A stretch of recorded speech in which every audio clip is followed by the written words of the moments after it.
Enjoying Mumbai's monsoon is a privilege. Hello, मी सायली. कारण तुमच्या अपार्टमेंटच्या खिडकीमधून हा पाऊस छान दिसतो, पण रोज लोकलचे धक्के खाणाऱ्यांना विचारलात ना, तर फार अस्थॅटिक नसतो हा त्यांचा पाऊस.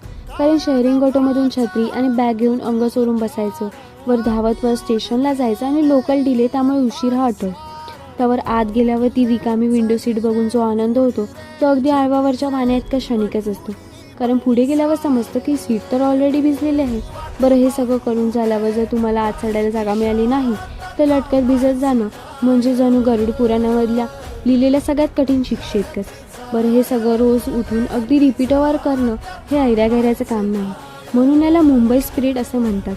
बरं, हे स्पिरिट साजरं करणं वगैरे ठीक आहे, पण स्पिरिटच्या नावावरती आपण हा सगळा स्ट्रगल नॉर्मलाइज करतो का?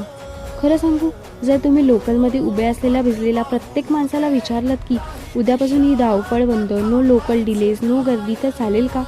तर क्षणात त्यांचं उत्तर काय येईल माहिती आहे? हो.